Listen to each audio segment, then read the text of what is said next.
I'm so happy to come and campaign for my friend Fahmi Fadzil, and this is one man I think we cannot afford to lose this election.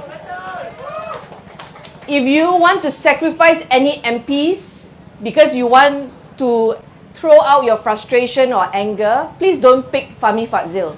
Fahmi Fadzil is an asset to Malaysian Parliament. Let me tell you why.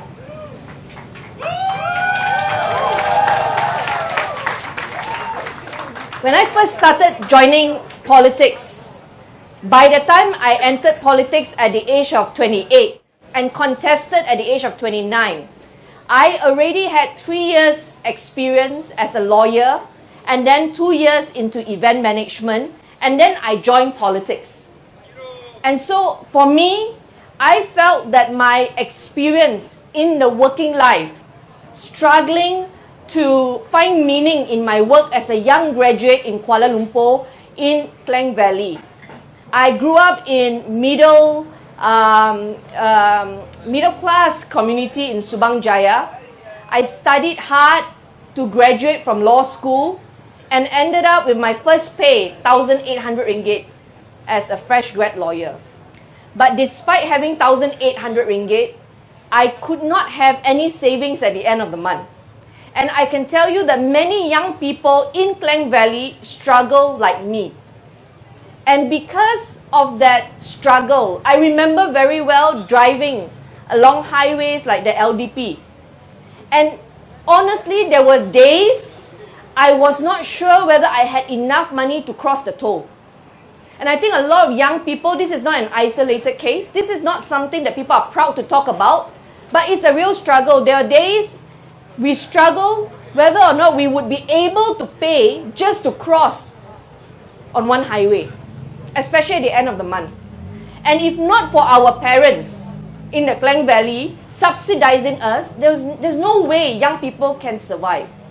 And so that working experience helped me when I entered the political scene to empathize, to feel what ordinary rakyat would go through, what kind of expectation or hopes that they want us to bring about in Parliament. And I share with you that because I feel that it is very important for a lawmaker to have sufficient working experience outside, to struggle, to know it is difficult before they become a parliamentarian. Of course, things have changed. I mean, that was about 14 years ago. Today, young voters at the age of 18 can vote. And therefore, if young voters at the age of 18 can vote and they can stand for election, we have to give people like that who may not have working experience to send them into Parliament, right? But I believe every generation is different. But Fahmi Fadzil belongs to my generation at that time. And I really believe that Fahmi's experience in the entertainment scene, you know, he was a talk show host and he knows a lot about the entertainment scene. And because of that, he is so effective as a parliamentarian. He understands what the industry wants. And very few, I know many of you think politicians are actually natural comedians, but very few are like Fahmi Fadzil. He brings along experience in the industry. And there are very few of us in that industry in Pakatan Harapan.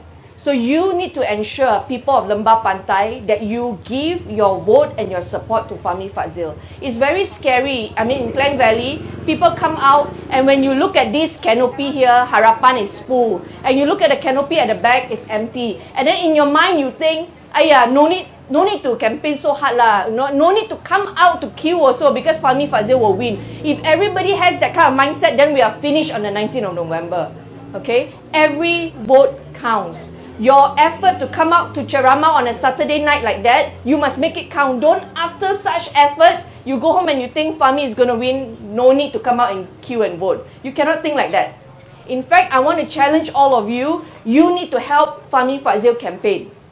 That means all of you, every single one of you present here, you believe in Fahmi Fadzil, that's why you're here. Otherwise, you will not waste your time.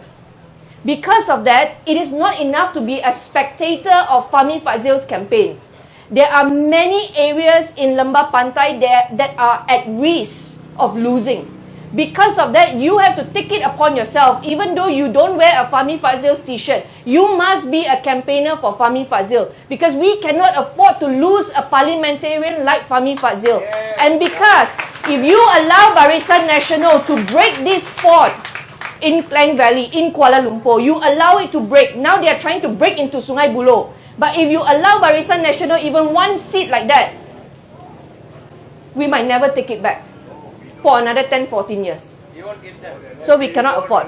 So can I take a pledge from you, please, every single one of you here. For the next 2 weeks, you have to take it upon yourself that you will be a personal campaigner for Fahmi Fadzil. Every single day, you vow, you pledge. Every day in Lembah Pantai, you will speak to at least one voter of Lembah Pantai every day, whether it's online, social media, in the mamak store, or in the market. You must tell one person why Fahmi Fadzil must be sent back to Parliament. Can I get that from you?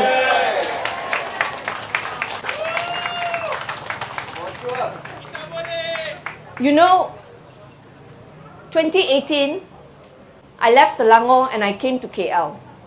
When I came, Fahmi Fadzil was elected next to my area. We were sent into Parliament. During the campaign, I pledged, I say, I want to preserve Taman Rimba Kiara. All of you know how important Rimba Kiara is. And after we won and we went in, we started the process of engaging our new authorities, the new FT minister, the new mayor. We talked to the cabinet ministers. And we were trying to convince people that, look, this is a park worth saving. That we really need to turn the situation around. We cannot stick by the decision of Tengku Adnan. But you know, I realized then that it was not an easy battle. Some of you would have read all the news articles about my fight even against my own FT minister. Because some people in our own administration did not agree with what we wanted with the residents. But one person, one MP stood by my side. In Parliament, he raised and he debated alongside me for Taman Rimba Kiara, Fahmi Fadzil.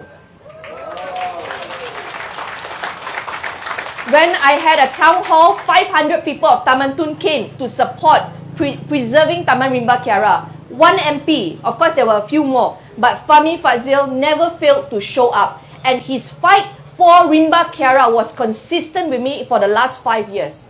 And that is why I say, this is a parliamentarian who understands what Kuala Lumpur people need. You want every single green area to be protected. We need Fahmi Fadzil in Parliament. The second battle was the Semantan flyover. You all know how messy it is now. The moment we won, in 2019, Fahmi Fadzil and I, together with Residents Association, we went to MACC. We went to MACC and we say, this is a flyover that benefits one developer. Why then is DBKL made to subsidize construction costs for this expensive flyover? And why do we need a flyover at that place? Fahmi Fadzil came alongside me to MACC, did our press conference, and until today, we have not heard from the MACC. And so I find it amazing that MACC, with so many manpower, cannot give us a response in something neutral like that. This is a complaint about infrastructure. We are not even complaining about Barisan Nasional. But something like that, we receive no response from MACC. And until today, we did press conference, we did so many things, but they continue to have their way. We ask, before you do any changes to Semantan flyover, traffic flow and all that, please consult the Residents Association. We did that press conference before dissolution of Parliament. And then, nothing happened. Okay? But my point to you is this. Fahmi Fadzil is somebody, a parliamentarian in Kuala Lumpur who understands how frustrating it is to be stuck in traffic jam. Yeah. So you have to help me, I think, ensure that if I'm elected, I need Fahmi Fadzil alongside me to fight in Kuala Lumpur. The third issue, why Fahmi Fadzil needs to be supported. When the great flood happened on December 18 last year, I remember looking at the area, in my area, in Segambut flooded alongside Sungai Batu. We have Kolam Air flooded, we have Kampung Kasih Pilih flooded. And when I look at the flood, I look at the river, and I remember reading a report about retention pond being developed. And I went back to look at the retention pond and I saw how they say, 6 retention ponds in Kuala Lumpur given permission to be developed. And I did a press conference, we exposed it together, and one person came alongside me again at the press conference, Fahmi Fadzil. We lodged police report, we wanted police to investigate, and because of that pressure that we put against the federal government, in Parliament, Shahidan Kasim replied and said, out of 6 retention ponds, we will not touch 4. The other 2, we have given development permission, development order. So we will ensure that, water level and all that would not change. But the other 4, we will not touch. Now, if not for us raising that issue, today, I think more retention ponds in Kuala Lumpur would have been given permission to be developed. So, we need Fahmi Fadzil in Parliament. The challenges ahead of us in Kuala Lumpur in the next 5 years. If you allow, who's contesting in Putrajaya? Tengku Adnan. If Tengku Adnan makes a comeback, if UMNO makes a comeback and Tengku Adnan again becomes Federal Territory Minister, for the next 20 years, any MPs you put in Parliament would only be cleaning up his mess. Because the last 5 years, we have been cleaning up Tengku Adnan's mess. When he was FT Minister, all the development orders that were given caused chaos. Every time it rains, in Mont Kiara, every time it rains, the Kampung Segambut Dalam is flooded with mud flood. Mud. This cannot be happening in Klang Valley, in Kuala Lumpur. And that's why I say, please do not gamble the next 5 years, the next 10 years. Because the people whom will make it back to Putrajaya, if we are reckless, if we are negligent in treating this polling day, when they come back, I cannot guarantee you green space in Kuala Lumpur, you would have any left. And in Lembah Pantai, you have a lot of green space. You know what has happened to Padang Mebok now? Padang Mebok is now out of touch. Those days you could gather. Now, fences put up. And after Fahmi and I, we did press conference to highlight it. On Merdeka Day, they had a practice, they had crowd. All they did was just to put more gates around Padang Mebok. And this time around, we say we want to apply for permit to have rallies, right? Ceramah. And when you want to have rallies in Padangs, you have to get DBKL's permission.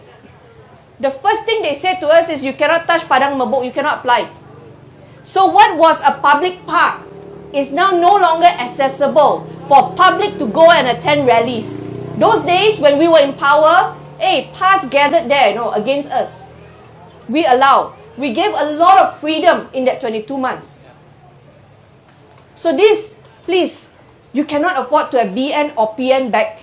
In fact, BN is PN, PN is BN. And this is how you need to teach people.